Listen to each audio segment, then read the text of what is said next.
cooking like I'm gonna make a statement, and it's a big statement. Niggas wasn't even doing loops like that before the Loopholes. It was J1, Illmind, G Coop. You had, of course, some sound click niggas, but we was the tangible niggas in the city that you can pull up, get some melody from, email it to you. You know what I'm saying? All that type of shit. We was the first niggas. That's good. I didn't know that. Shout out to my nigga Fuse. Shout out to Fuse. 808 Mafia. Hold on, so why shout out to Fuse though? Cause like, so we all met. Well, me and Keys from the same place. So we both from Rochester, New York. You know what I'm saying? But like Javar said, we will all work with him on his album separately. Like Keys would pull up on him, fuck with him. I would pull up on him, fuck with him. But we was all at 12 Music View. Okay. Dina's spot. So yeah, 12. We locked it. Yeah, 12. So we would just lock in. You know what I'm saying? I was there with Polo and Ink. Shout out to Ink. That's who pulled me in. You know what I'm saying? And from there, niggas just started all collabing. Like I started working with Fuse heavy every day. So if I wasn't in the room with Fuse cooking up, I was over there with him cooking up. You know what I'm saying? Or I'm in the back with Ink cooking up. And like he said, just out of just cooking. That shit just, it made sense. You're from New York. You're from? I'm from Memphis. So y'all linked up in? Yeah, I heard. Think about it. So how? The studio, working out of 12. Like, shit, I was in 12. We had an office in that motherfucker. And like I said, my boy Antonio, Pops had the whole little setup. So we had a room. Pierre, shout out Pierre Bourne. That was my engineer for a year and a half. He recorded all my shit. His whole album. You know what I'm saying? That's my dog to this day. So a lot of people came out of that deal. You know what I'm saying? Yeah, we was in there cooking, and then I think studio got shut down for whatever reason. Went to another spot. We cooking, and then we land 3 on Super Slimy. You know what I'm saying? Young Thug. Yep. Okay, so the records y'all do with Young Thug, those come from, how did those come about? Those come from Fuse. Hey, shout out to Fuse. Shout out to Fuse. Because prior to that, so like I said, we at 12, we cooking. One day I get a call. They're like, yo, come to the office. Pull up. They're like, yo, you got a place. I'm like, word. It's a Rick Ross shit. Rick Ross and Gucci. I'm like, all right, bet. Like a week later, they hit me again. Like, you got another place. It was some Mario shit. You know what I'm saying? What? But then that shit went cold. And I seen that wasn't no money in this shit. Right then and there, I was like, whoa, what the fuck? Okay, let's pull this shit back a little further back now, okay? Everybody, this is Javar right here, okay? This is Stoning, okay? Talk to these two guys first. Javar, you're born in Memphis, right? So prior to... Well, I was born in Little Rock, Arkansas, but I primarily grew up in Memphis. Okay. Well, they close. Okay, same shit though. They around the corner from each other though. So, would you consider you getting your sauce from Memphis though, or Atlanta, or what do you consider? So I would honestly say my sauce is a mixture of a couple things because I've been able to narrow it down. First, it comes from DJ Paul and Juicy J for 3 6 for sure. Like the way they chop samples, if you listen to it, they chopped obscure samples. They went and got shit out of movies, and they just did shit differently. So it definitely stemmed from them. But also, like I was a big Kanye fan, Alchemist fan. Even though I was in the South, I always kind of listened to the East Coast niggas. I listened to, the Southern rappers too, but I was real big on battle rap and that type of shit. So, like, Ye, Alchemist. So, would you start making beats on there? FL. Well, it was a program called EJ. That was the first one, but that shit wasn't, it was some joke shit. Then FL4. That was. I was on 3. I started on 3. I be telling niggas I started on 3. To I find nigga that started somewhere before me. Yeah, I wasn't on 3. I ain't gonna lie to you. I was on 3 for sure. So you started on there, but then you start picking up your inspiration from like being in Memphis. You grew up in Memphis. Yeah. Okay. And then then like my last couple years in high school, I moved to Maryland, like right outside of Baltimore. That was kind of like a culture shock. They was looking at us like, God damn, y'all nigga country as hell. You, Yes, sir. your musical background. Does it start in the church by any chance? Okay, cool. Started in the church. Ironically, I came up under like Devontae and all them niggas, Jodeci. So I was an intern. So they did their last album in Rochester, where we from, and like Missy, Timberland, Static Major, all of them. They all genuine. They all lived in our hometown for like 3 years. You know what I'm saying? So, so you just bumping into everybody. Niggas used to come to church, fucking musicals, and just sit in that bitch and chill because they was fucking the bitches at the church. You know what I'm saying? Like, yeah. Like, I'm a kid and like Devontae walk into church. The fuck? Little ass kid, like, oh shit. Damn. So I came up through that, but I didn't even really want to do music like that. I ain't even gonna cap. Like, I was trying What was you trying to do? Like, to be a kid, but I had an older brother. Well, I got an older brother. He like 4 years older than me. He's a musician. Yeah. And that nigga used to fight me because he a drummer. He needed somebody to practice with him. Yeah. So the nigga used to want to square up, like, nah, fuck that outside playing shit. Come play. You know what I'm saying? But and then when I found out you get paid to do that shit, I locked in.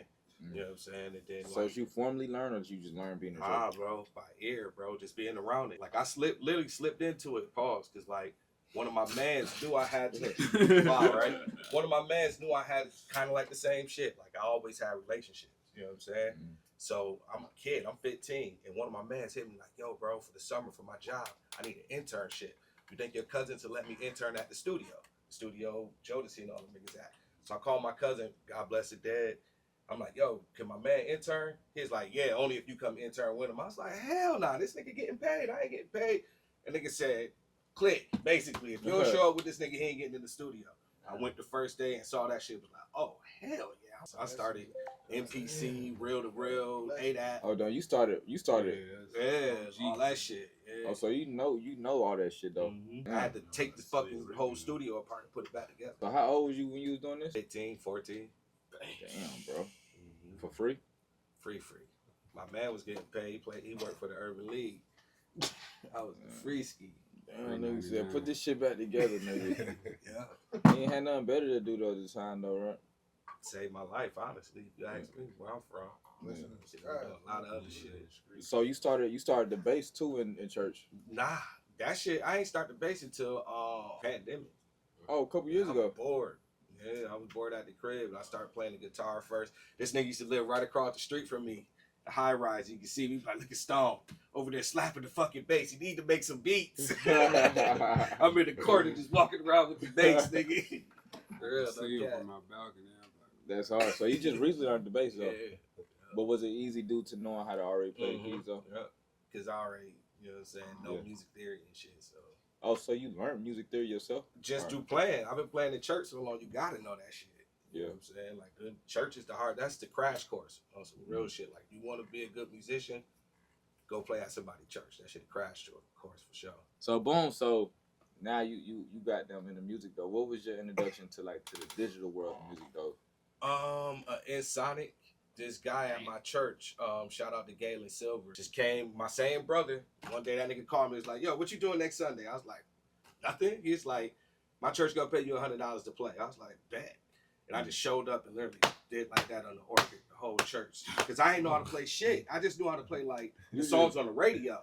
So I'm in there, they singing church songs, I'm just going, literally. The whole fucking service, I butchered the whole service. And then I went home and started learning like a little something.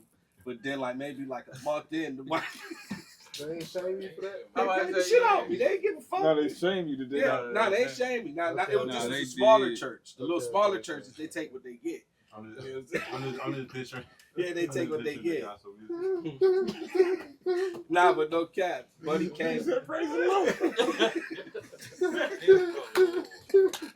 I was in the right key though. I was in the right key. Yeah, that's nice though. Bang, Now you say that, I feel like that happens more often. Hell yeah, niggas just I don't know keep he it was up in a buck. there bullshit. But yeah, that probably went off for like a month. And then there's like rehearsals mandatory. I started practicing, and then that's when I really started producing. Because I still didn't learn. This not back in the day. Niggas ain't got YouTube to look up the song. You gotta have a record. You know what I'm saying? So like a lot of that shit I ain't know. So I'm just in there remixing. As long as I'm in the right key, my brother the drummer, bitch, we grooving, nigga. Like I ain't know no song the way that shit went. All right, we're gonna fast forward. We're gonna fast forward this shit up. We're gonna speed it up now. So boom, y'all the first two to meet out the loop. No, I met Keys first. You And met they Live, know okay. each other from back home. Yeah, we know each other from back home. Okay, what the fuck? Hold So on. that's an interesting story too. Me and this nigga was in two different bands together, and we had a battle of a band, and we tied each other. Y'all two niggas. Yeah, his group and our group, and That's they. crazy. That's how we met. Yeah, that's how we met. And we, So y'all met before y'all met. Before we moved down But here. all right, so y'all knew each other, and both of y'all. Who moved out here first? He I did. did. Okay, cool. Did you know he moved out here? Yeah, because I had just met him and I knew his brother. He was my drummer. After he moved, his brother became my drummer. And we was moving around doing all those shows. Okay. Damn. So all right. So this is in Rochester. Yeah. But I'm assuming that you started getting motion out here in Atlanta. I moved out here because that show we did, me and my niggas was carousing backstage and ran into the Ron from 112 and he was fucking with the campaign. And we ended up like going to his hotel. No Diddy song for that nigga. He signed us on the spot. You gotta say that nigga was signed the Bad Boy. You gotta say that. What else y'all do on this project, bro? Real Love.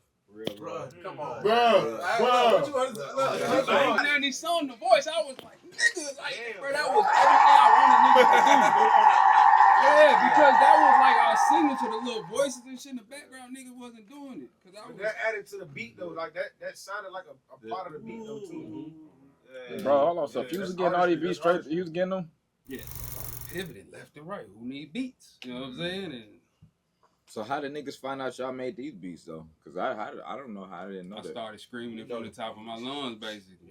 Yeah. Anybody that would listen, that was somebody, I was DMing niggas. I was And running then up on it's- everybody. Dolph, everybody. They running down on them. I made group home. Yeah, on God. I ain't Man, shout out my brother Play for from the game. another Tennessee Trey. His cousin was road managing Young Boy and Moneybag. So he was like, I'm gonna link you, you know what I'm saying, with the whoop. And he called me like 2 weeks after this. So I'm sitting in the crib after the Super Slime account. I'm like, damn, what the fuck niggas about to do, bro? We got damn the hottest shit in the city. Don't nobody know we made it. He called me, he was like, hey, you go to Blue Room. Like 5 o'clock? I'm like, yeah. Pulled up there, I walked in. They was playing group home. I was like, I got you niggas. Hit play. Literally, he did like 6 songs that day. You know what I'm saying? Literally, yeah.